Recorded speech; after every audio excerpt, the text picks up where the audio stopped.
Kayo po ba mataas ang cholesterol or may fatty liver? Connected po yung dalawa, mataas na cholesterol. Ayan o, fatty liver.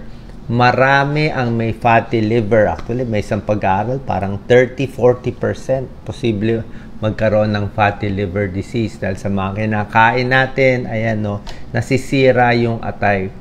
Ito yung normal atay po, sobra importante. Pag nasira ang atay, mamamayat, manghihina. Pag nag-cirrhosis yan, delikado po. Kaya nga liver, pampabuhay. So ito yung normal na liver, normal liver cells. Pag nabalot ng taba ang ating atay, mag-iiba na yan. Hindi na siya makakatrabaho.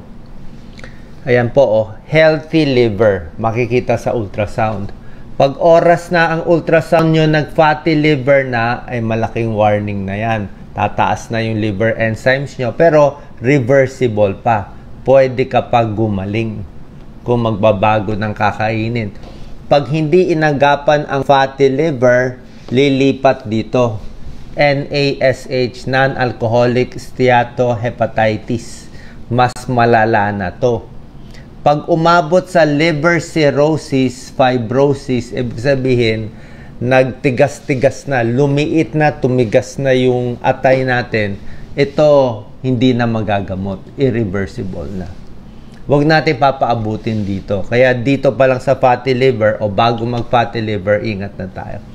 Bakit nagkakaroon ng fatty liver? Merong namamana, pero oras na tumaba, yun talaga. Sa dami ng kinakaing fast foods, mamantika, maalat, pati atay na babalot sa taba. Biglang pumayat, hindi rin, kung papapayat tayo, dahan-dahan din.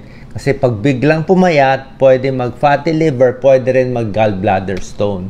Kasi nga, pag wala ka man totally kinakain, yung mga fats natin ang ginagamit ng katawan. Kung mataas ang fat sa dugo, mataas triglyceride, mataas cholesterol, pwede rin yan. Maraming may fatty liver, mataas din cholesterol. Magkasama yung dalawang sakit. Diabetes, mga diabetic, more prone mag-fatty liver. Ayan. Okay? Ano itong 8 warning signs? Unang-una, hindi naman lahat may warning signs. Yung iba, nakikita lang sa ultrasound, nakikita sa blood test, pero meron na tayong mga clues. Minsan may clues, uy, baka may fatty liver at iba pang mga sakit. Number 1, pag tumataba. Basta malaki ang bilbil, pag lumalaki ang tiyan natin, magduda ka na. Di ba? May taba ka sa tiyan, baka may taba din sa liver. Yung mga taong mas overweight, mataas yung body mass index, mas marami nagkakaroon nitong fatty liver. Mataas ang cholesterol at triglyceride. Pag ang blood test nyo, mataas ang cholesterol nyo. Konektado din yan sa fatty liver. Kasi yung liver, gumagawa din siya ng mga cholesterol natin. Number 3, high blood. Nakita nila yung mga taong may fatty liver disease, 3 times higher risk for high blood pressure. Mas maraming may fatty liver, may high blood din. Konektado kasi sa pagkain po lahat. Yung laging pagod.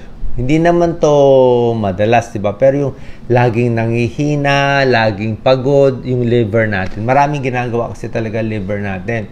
Yung mga gamot, yung mga pagkain natin, dyan, yung mga gamot dyan na may metabolize, gumagawa din ng protina, pampabuo ng dugo. Sa dugo, may tulong din siya para mag-coagulate. Malaking bagay ang pag nasira atay, talagang makikita mo sa katawan ang daming mangyayari, anemic at iba pang problema. Yan. Bihira lang, pero pag sumasakit, yung liver kasi natin nasa kanan right upper part. So, pag sumasakit na dito sa right upper abdomen, pwedeng fatty liver, pwedeng gallbladder stone, pwedeng bukol sa atay, o pag sumasakit yan, atay yan pag namamaga dito. Malakas kumain. Pag may sirang atay, ayon sa isang pag-aaral, mas laging gutom, laging naghahanap ng sugar. Siguro, kain siya ng kain to. Puro unhealthy kinakain, puro fast foods, nagka-fatty liver. Kaya lagi siya nagki-craving. Ayan, mas mataas ang body fat nila accumulation. Kahit isang kainan lang daw. Isang beses lang daw kumain ng matataba at sobra daming pagkain. yung atay nahihirapan na. Ito, spider angioma. Minsan ito nakikita sa liver cirrhosis, yung mas malalang stage. Pero sa fatty liver, pwede na rin makita. Yung spider veins, ayan, no, pwede nasa mukha, nasa balat, nasa dibdib, nasa tiyan. Pag nakakita kayo ng ganito, tapos pag diniin nyo yan, nawawala yan. Pag diniin nyo, nawawala yung, actually, ano siya, dugo. So, yung blood flow bumabagal, nagkaklat kasi nagbabara din yung mga taba-taba sa atin. Taba sa atay, pati dito. Glue yan. Kaya tignan nyo yung katawan ninyo sa salamin. Nangangati. Nangangati ang kamay at paa. Minsan ito po, medyo mas serious na to. Pag may liver disease, nabablock din yung bile. Yung kulay green na chemical. So, nabablock yung bile, minsan napupunta sa balat. Diba? Pag may liver disease, kung malala, nagjo-jaundice pa, naninilaw eh. Pero yung naninilaw, pang hepatitis, pang barado na yung gallbladder, pang mas malala na yun. Bago umabot doon, mangangati-ngati na. So, nangangati dahil sa accumulation ng bile. Okay? So, yan yung mga warning signs natin na babantayan. Siyempre, bawas tayo sa mga fatty foods. Yan talaga number 1. Kakakain natin ng mga puro prito, puro mantika, puro matatamis. Yan, mapa-fatty liver tayo. Paano malalaman may fatty liver? Papa-ultrasound. Papa-blood test. Okay? Blood test tsaka ultrasound. Anong blood test kinakailangan? SGPT, SGOT. Mainly SGPT. Ayan o. Normal hanggang mga 40 to 45. Pag lumampas kayo, may pamamaga doon sa atay. Lalo na pag lampas 100, more than 2 times. Pag more than 100, fatty liver na yun. Okay? Pwedeng fatty liver. Pero minsan umaabot to ng libo. Pag libo yan, baka hepatitis yan. So, check SGPT, SGOT para makita yung liver kung may diferensya. Papa-ultrasound tayo ng buong tiyan. Di ba, kinukwento ko sa inyo, lagi maganda magpa-ultrasound ng buong tiyan. Check up yan. Sa lalaki, prostate, kidney, makikita, bladder, gallbladder, tsaka liver. Matagal nga mag-ultrasound ng liver. Ito ang normal liver. Ito mas makinis, so fatty liver na siya. Pag ganito, fatty liver. Pag ganito, lumiit, parang may scar, nagpeklat-peklat, cirrhotic, ito delikado. Ito hindi na maibabalik sa normal. Pag ganito, supportive therapy nila. Mga alcoholic, malakas uminom ng alak. Kaya pag may fatty liver na, bawal na alak. Cirrhosis, super bawal na alak. Kaya kahit patikim-tikim ng alak, dati uminom ako ng alak, pero ngayon hindi na masyado. Okay? Kung sabihin nyo, alcohol konti, good for the heart, siguro yung red grapes na may resveratrol sa red wine, pwede, pero kakasira naman sa atay eh. Huwag na lang. Ito, dito normal, papuntang fatty liver, pag lumala, cirrhosis. Pag cirrhosis, lumalaki na ang tiyan, naninilaw, namamayat, puro spider veins, may palmar erythema, iba yun. Mas serious yun. Yung pinakita ko sa yung early signs, a little earlier to. Yung mga sakit-sakit, pagod, high blood, ito. Mas early yung pinakita ko sa inyong mga sintomas. Okay, paano tayo iiwas sa fatty liver? Kasi ang daming may fatty liver ngayon, lalo na pag malalaki ang katawan. Fast foods, balanced diet, carbohydrate, tama lang, tamang timbang. Exercise, avoid alcohol. Tapos yung mga gamot, yung mga nire-reseta lang ng doktor. Kasi may mga gamot na ingat din tayo, pwede makasira sa atay.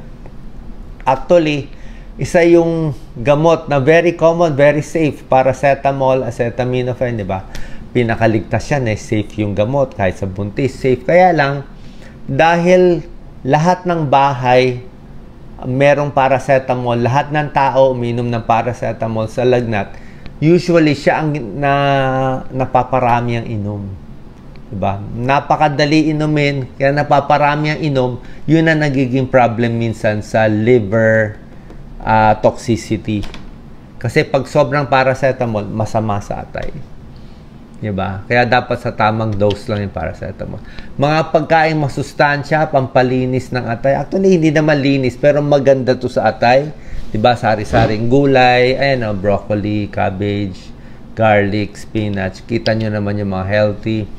Nuts, fish, vegetables, kangkong. Ito, how to reverse fatty liver disease.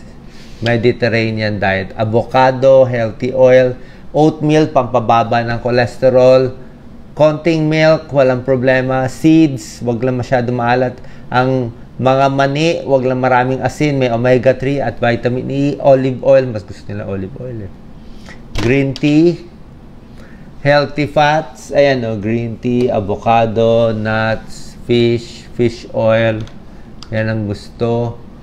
Mga antioxidants, hindi lang sa fatty liver, very healthy. Oh. May beta-carotene, vitamin B, vitamin E, selenium sa nuts, so omega-3 fatty acids, isda, sari-saring isda, flavonoids, mga strawberry, vitamin C, maganda rin, syempre. Hindi lang lemon, calamansi, dalandan, halo-halo. Yan, oh. Lifestyle approach, Doc Lisa, focus natin. Magpapapayat, yan ang unang paraan para mawala ang fatty liver. Pwede pa yan matanggal. Magpapapayat, target hanggang 10% lang ng body weight, pinakamataas. Exercise, moderate activity, diet o tigil alak, bawas matatamis, tama lang yung carbohydrates, magbawas-bawas ng kinakain. Ito lang, mga pagkain na pwede sa atin. Doc Lisa, mga gusto mo yan. Oh, lagi lagi may okra, may talong, ano ba gulay? Kangkong. Mas gusto ko ang palaya. Adik ako sa ampalaya. Ito pwede. Huwag lang masyado maalat. Munggo, okay. Huwag lang masyado maalat. Malunggay ba? Okay, bangus, gulay, sari-sari, ampalaya, at mga juices. Sana po nakatulong tong video. Iwas tayo sa fatty liver disease. Huwag babaliwalain itong sakit na to. God bless.